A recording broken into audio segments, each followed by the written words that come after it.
Hey guys, what's up? I got a special like box opening type video to do today. I'm not gonna be able to fly because there's like 30-mile-an-hour winds outside, but let's get into it. So this is the Kopis from HolyBro. I've had everything that they've come out with so far except for the Shuriken 250, but I've had the 180, the 180 Pro, and the X1. So now I have this one. So started off, comes in this nice case. It's very rigid case, very nice. It would protect it really well. Has a little pouch in here. All this stuff comes in a bag inside there. I already opened it up. Comes with extra props, GoPro mount, extra battery mount or battery strap, battery pad, some paperwork, channels, zip ties and heat shrink. That's to actually do your antennas. I'll show you that in a second. Just miscellaneous stuff. An extra ribbon cable for the gyro, some padding or 3M foam tape, more foam tape, spacers for the motors, the little E-clips, snap rings. I don't know what this is for. It's a piece of foam. I guess it's like to put on the top if you wanted to, and maybe put like a legend, you know, OSD cable, which is pretty cool because the little OSD cable hangs out the side. We'll show you that in a minute. Okay, so back to the, did I show you the extra props? Which they're super heavy. We'll get to that in a minute. Okay, so scoot the scale over. It is held in here with this strap, which is pretty cool. If I can get it undone here. Okay, so the strap's like that. Close the box. I might use this box too. I usually don't. I'm not like a fan of keeping my quads like all contained like that. But so the motors are, hopefully it's gonna focus on that. Probably won't, but they're, as we know, they're the T motors, the Air 40 2450 kV. Now I haven't got to fly it yet, but the motor seems super smooth, and I don't know if anybody knows about how T motors are, but they're okay motors. You always get some that don't actually spin as smooth as the other ones do. I don't know. It doesn't seem to make any difference, but this quad, it has T motors on it too, the X1, and it does the same thing. Like all four of the motors have like different. They all feel different when you just spin them by hand. Anyways, so just for reference too, like I know that some people think like, oh, this is a ready to run quad, it's gonna be shit, and like, does this guy only fly ready to run quads? No, I have lots of quads. That's a butter quad. I have a 5-inch alien. I've had like numbers of quads, so I mean, I know this is full, or this, you know what, actually, since I have this out, this has the old Kahoot flight controller in it. KISS ESCs, Luminaire motors, the Alien 6-inch. That Kahoot flight controller works perfect since day one. Never a glitch. Nothing has ever been wrong with it. So I know it's one of those ones that a lot of people haven't even heard of and wouldn't even think of using, but it works flawless. And it's a super clean little setup. I know you probably can't see it in there, but easy to use. Just it's all you need. Okay, back to the Kopis. Okay, so has a run cam, Swift Mini in there. It has a VTX that you can switch from. What is it? Let me see. Where does it say? 15, 25, 100, 200, and 400, and 600 milliwatts. So I actually like to, even when I'm flying by myself on switchable VTXs, I like to run a little bit lower than, I don't like to max them out. I think you'll just get more life out of them. So I'll probably run this one at like 100 and see how it works, and maybe bump it up to 200 just flying around my neighborhood. It has like the new BL Heli S32 ESCs on there that are capable of running D-Shot 1200. So I did hook this up to the computer just now, and let me tell you something, I'm not good on computers at all. I'm sure my computer's set up with like all the drivers for Betaflight or whatever, but I hooked it up, it's ready to go.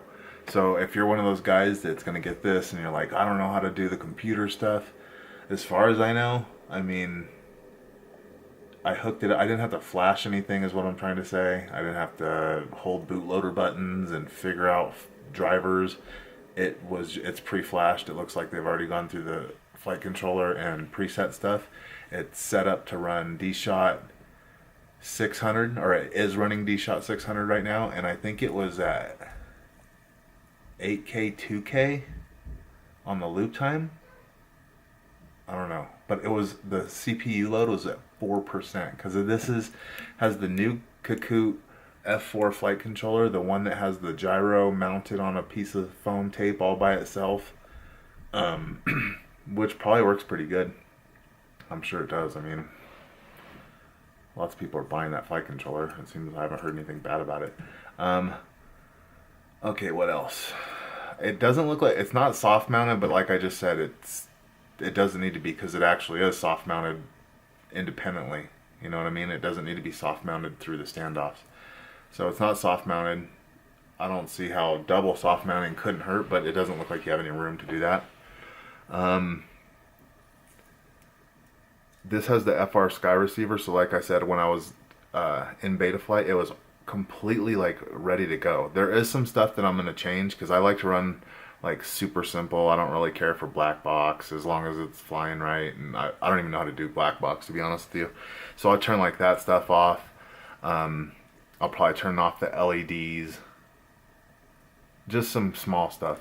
Speaking of the LEDs, there's LEDs back here. I didn't even notice. I haven't plugged in a battery, but they don't go on when you plug it into your computer. But on my old, or not the old, but the X1 has a bunch of LEDs, and they're pretty sweet. I turned them off, but they're cool. They do all kinds of little dances, and they're very, very bright. Buzzer, I'll probably actually use that. That's one of those things, like, you don't really think about it until you crash and you're like, where the hell is my quad?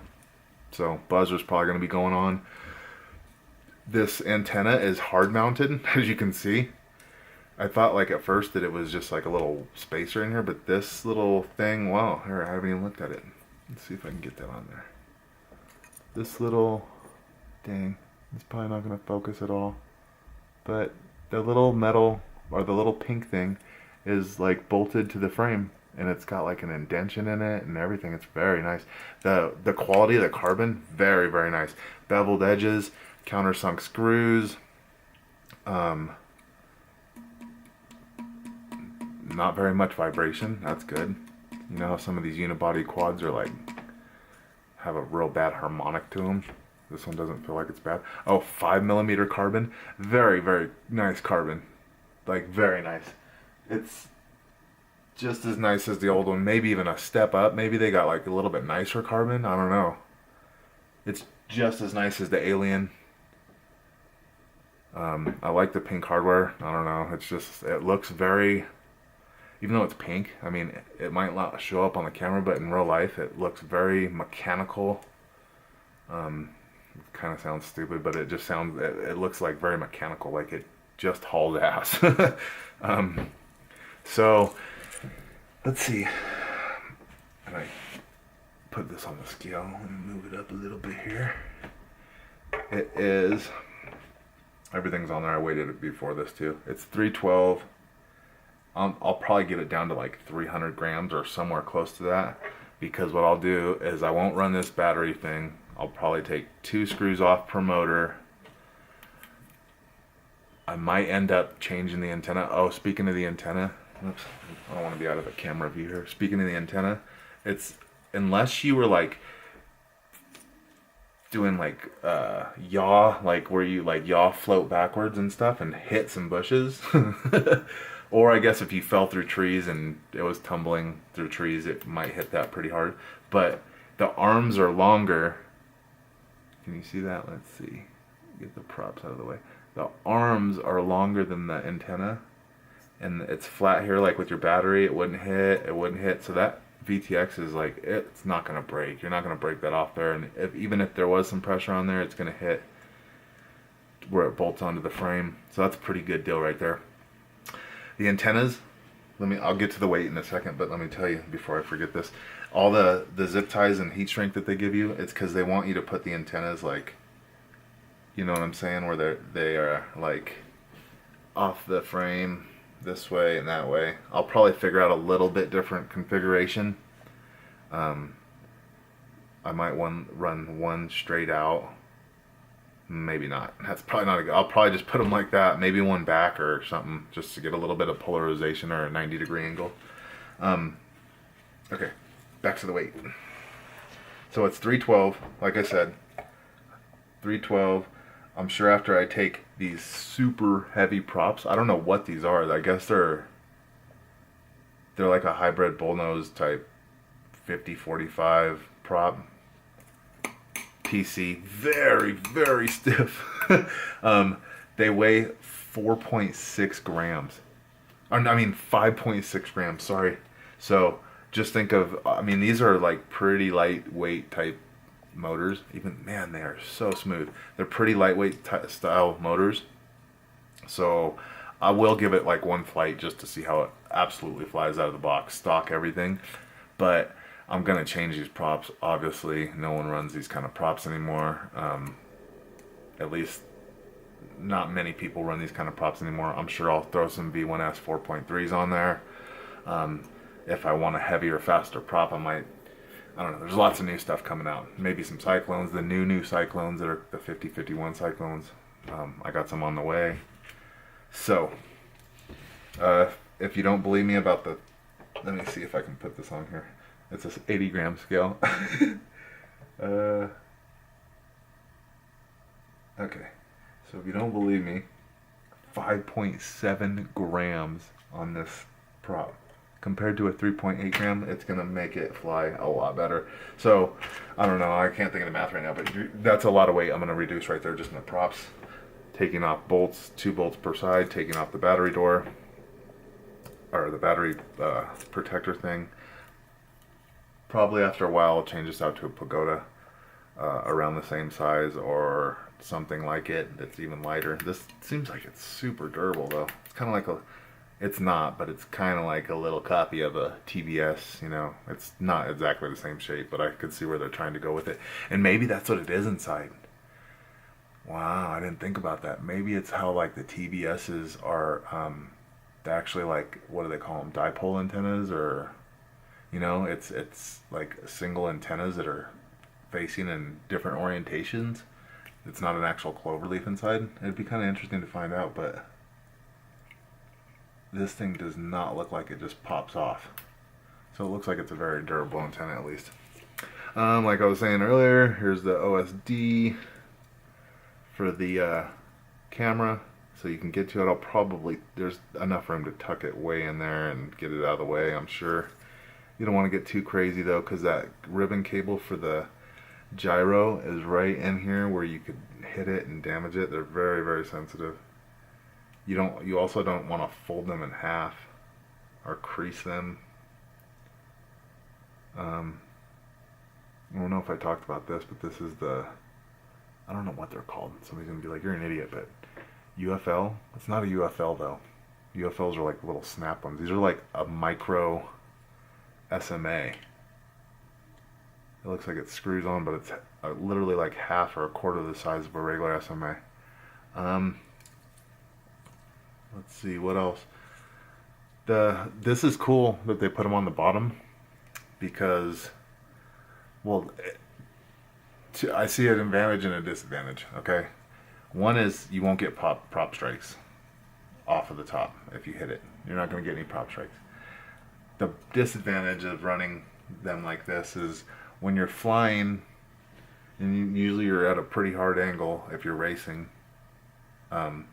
somebody can come up and hit the bottom of your frame and chop that in half.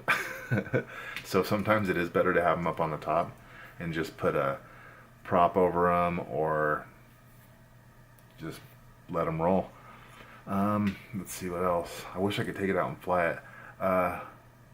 like I said, it was pre-flashed, ready to go.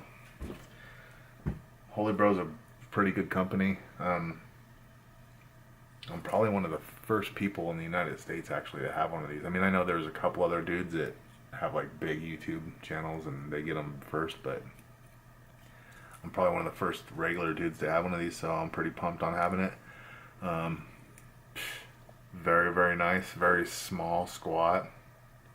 It's the Stretch X, as you can see. It's a little longer than it is sideways this way. So it's definitely like a race quad. A lot of people said, well, not a lot of people, the reviews I saw, they were talking about the props in the way of the camera. The camera angles, I don't even know, it's probably like 45 degrees stock. It's up there. I mean, this is a racing quad, it's not a freestyle quad. But it's up there. And I could see how you'd probably see a little bit of the props, but it's, what you gonna do? Keep clear ones. I think black ones you can't see very much, or that gray color that some of the companies have.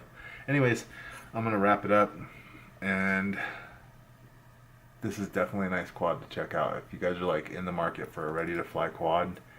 I think this thing's like around 300 bucks.